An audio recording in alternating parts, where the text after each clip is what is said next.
Hər vaxtınız xeyirli olsun. Bəli, sizin də qeyd etdiyiniz kimi Azərbaycana və xalqımıza qarşı çoxsaylı cinayət əməlləri törətməkdə təqsirli bilinən 15 nəfərin barəsində açılmış cinayət işi üzrə məhkəmə prosesi davam edir.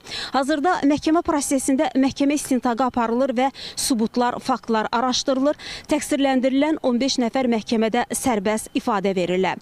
Məhkəmə prosesində təqsirləndirilən 15 nəfərin vəkilləri, eyni zamanda ittihamı müdafiə edən prokurorlar, zərərçəkmişlərin bir qismi iştirak edir.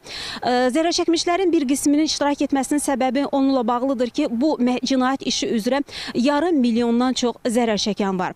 Və onu da qeyd etmək lazımdır ki, təqsirləndirilən hər bir kəs, 15 nəfərin hər biri ayrı-ayrılıqda 2 müdafiəçi ilə təmin olunub. Eyni zamanda onlar erməni və rus dilində tərcüməçilərlə də təmin olunublar.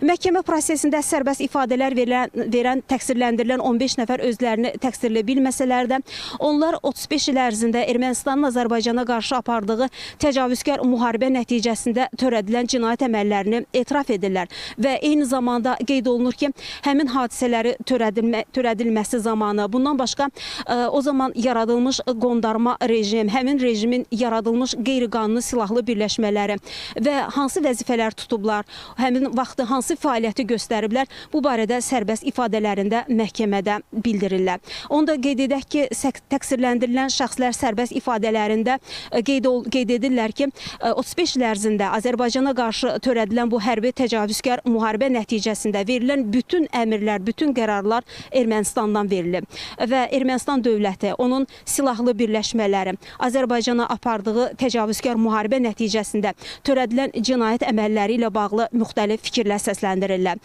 Qeyd edək ki, bu cinayət işində qeyd olunur ki, 35 il ərzində Ermənistan dövləti və onun silahlı qüvvələrin Azərbaycana apardığı təcavüzkar müharibə nəticəsində Azərbaycanın 925 yaşayış məntəqəsi, o cümlədən 12 şəhəri, 18 qəsəbəsi işğal olunub. Bu müharibə nəticəsində Azərbaycana 100 milyard manatdan çox ziyan dəyib.